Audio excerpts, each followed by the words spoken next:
আনন্দিত হৈছোঁ। আজি কিছুদিনৰ আগতে আপোনালোকে মোক যেতিয়া প্ৰস্তাৱটো দিয়ে, মই প্ৰস্তাৱটো সাদৰে গ্ৰহণ কৰিছিলোঁ। তেওঁৰ লগত মই অনুষ্ঠান কৰিছোঁ। ইয়াৰ আগতে তেওঁ নিজে জনপ্ৰিয়ও, ভাল অনুষ্ঠানো কৰে। তেওঁক পাই বেছি আনন্দিত হৈছোঁ। আৰু তেওঁৰ ঘৰতে মই এটা দীঘল প্ৰগ্ৰাম কৰিছিলোঁ। আজি তেওঁক পাই মই নিজে অত্যন্ত আনন্দিত হৈছোঁ আৰু তেওঁৰ উত্তৰোত্তৰ আৰু ভৱিষ্যত কামনা কৰিছোঁ।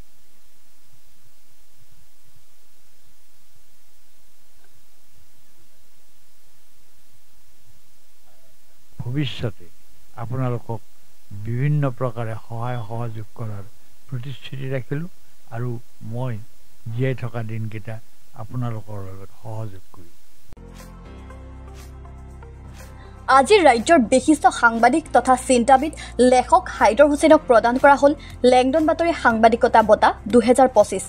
2021 চনত প্ৰতিষ্ঠা হৈছিল সামাজিক সাংস্কৃতিক শৈক্ষিক অনুষ্ঠান লেংডন ফাউণ্ডেশ্যন। এই অনুষ্ঠানটিয়ে বিগত দিনত শদিয়াৰ পৰা নলবাৰীলৈকে অসমৰ বিভিন্ন প্ৰান্তত গছপুলি ৰোপণ কৰি সমাজক সজাগ আৰু সচেতন কৰি আহিছে। লগতে সমাজক সজাগ আৰু সচেতন কৰিবৰ বাবে দুখীয়া নিচলাক বস্ত্ৰ বিতৰণকে আদি কৰি বিভিন্ন অনুষ্ঠান অনুষ্ঠিত কৰি আহিছে এই অনুষ্ঠানটিয়ে। উক্ত অনুষ্ঠানটিৰ উদ্যোগতে সাপ্তাহিক বাতৰি কাকত লেংডন বাতৰি আৰু লেংডন বাতৰি পৰ্টেলৰ জন্ম হৈছিল। দুইটি অনুষ্ঠানৰে প্ৰথম বাৰ্ষিক প্ৰতিষ্ঠা দিৱস উপলক্ষে প্ৰথমটি সাংবাদিকতা বঁটা অসমৰ বিশিষ্ট সাংবাদিক হাইদৰ হুছেইনক প্ৰদান কৰা হ'ল। জন্ম হোৱা লেংডন বাতৰি আৰু লেংডন বাতৰি পৰ্টেলৰ প্ৰথম বাৰ্ষিক প্ৰতিষ্ঠা দিৱসৰ উদ্দেশ্যে আমি প্ৰথমটো লেংডন বাতৰি সাংবাদিকতা বঁটা অসমৰ বিশিষ্ট সাংবাদিক আৰু বিশিষ্ট চিন্তাবিদ হাইদৰ হুছেইন ছাৰলৈ আগবঢ়াইছিলোঁ।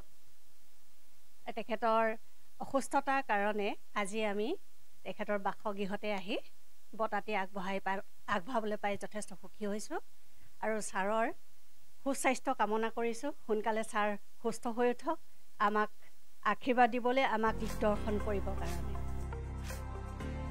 আজি লেংডন ফাউণ্ডেশ্যনৰ এটি সজাতি দলে বিশিষ্ট সাংবাদিকগৰাকীৰ ভৰলুমুখস্থিত বাসগৃহত উপস্থিত হৈ সাংবাদিকগৰাকীক বঁটা প্ৰদান কৰে। বঁটা প্ৰদান কাৰ্যসূচীত উপস্থিত থাকে লেংডন ফাউণ্ডেশ্যনৰ অধ্যক্ষ নিতুল বৰগোহাঁই, লেংডন ফাউণ্ডেশ্যনৰ মুখ্য উপদেষ্টা ডক্টৰ মনোৰঞ্জন বৰগোহাঁই, লেংডন বাতৰি কাকতৰ সম্পাদক ৰেখা বৰগোহাঁই, লেংডন ফাউণ্ডেশ্যনৰ কামৰূপ জিলাৰ সভানেত্ৰী ৰেখামণি নাওখলীয়া ফুকন ডেকা আৰু সদস্যা Mrinali Borbaruah. News desk report, লেংডন বাতৰি। সৌহাৰ্দ্য আৰু সম্প্ৰীতিৰে সম্পৰ্ক সুৰক্ষিত কৰি ভৱিষ্যতে আপোনালোকক সহযোগিতা আগবঢ়োৱাৰ প্ৰতিশ্ৰুতি। লেংডন বাতৰি কাকত সাপ্তাহিক লেংডন বাতৰি পৰ্টেল এই অনুষ্ঠানটি প্ৰথম বাৰ্ষিক অনুষ্ঠান উপলক্ষে আমি কিছুদিনৰ আগত ছাৰৰ সন্মতি ল'বলৈ আহিছিলোঁ। ছাৰক আমি লেংডন বাতৰি বঁটাটি দিবলৈ বিচাৰিছিলোঁ বৰ্ষ প্ৰথম বাৰ্ষিকক, আৰু সেই উদ্দেশ্যে আমি জ্যোতি চিত্ৰবনৰ প্ৰাংগণত অনুষ্ঠানটি আমি পাতিবলৈ আয়োজন কৰিছিলোঁ। কিন্তু দেশৰ পৰিস্থিতিৰ প্ৰতি লক্ষ্য ৰাখি অসমৰ মুখ্যমন্ত্ৰী ডাঙৰীয়াই যিহেতু পেহেলগামত যি ঘটনা ঘটিছিল সেইবাবে অনুষ্ঠানটি বাতিল কৰিবলৈ কৈছিল আৰু আমি বাতিল কৰিছিলোঁ। আপোনালোক অৱগত যে এটি অনুষ্ঠান পাতিবলৈ যিমান কষ্ট প্ৰয়োজন হয় বা যিমান কষ্ট হয়, আকৌ নতুনকৈ সেই অনুষ্ঠানটি যদি আকৌ আমি পুনৰাই পাতিবলগীয়া হয় বহু কষ্ট প্ৰয়োজন হয়, তাত সময় অতিবাহিত কৰিবলগীয়া হয়, নতুনকৈ আকৌ প্ৰেক্ষা যিহেতু ল'বলগীয়া হয়। সেইবাবে আমি সেইটো সম্ভৱ নহ'ল। যিহেতু লেংডন ফাউণ্ডেশ্যনটি 4 বছৰ হৈ গৈছে, এই অনুষ্ঠানটি গৰ্ভতে জন্ম হৈছিল লেংডন বাতৰি কাকত সাপ্তাহিক লেংডন বাতৰি পৰ্টেল।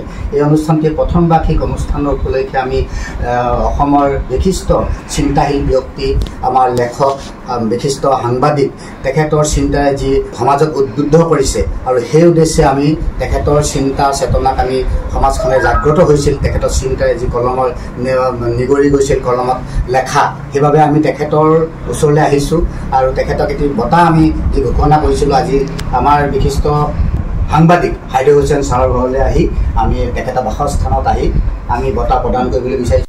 অসমৰ বিশিষ্ট সাংবাদিক, সমালোচক, লেখক শ্ৰীযুত হাইদৰ হুছেইন দেৱৰ ঘৰত আহি আমি লেংডন ফাউণ্ডেশ্যনৰ তৰফৰ পৰা এটি বঁটা যি ঘোষণা কৰা হৈছিলে সেই বঁটাটি দিবৰ কাৰণে আমি ইয়াত উপস্থিত হ'লোঁ আৰু তেখেতক আমি এই বঁটা প্ৰদান কৰিলোঁ।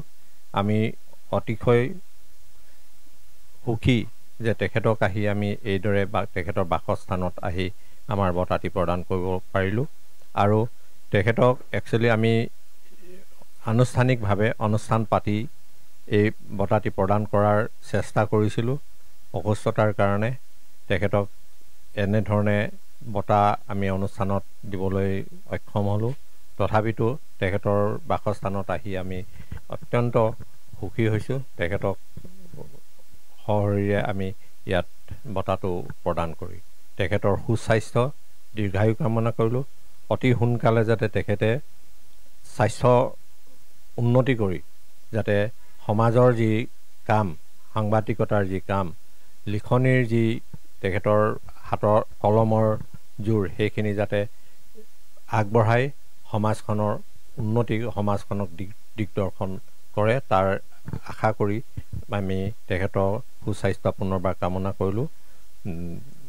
হাইদৰ হুছেইন দেৱ তেখেত যাতে সুস্থ হৈ উঠে আৰু আগলৈ আহি আমাৰ অনুষ্ঠানত যাতে যোগদান কৰিব পাৰে।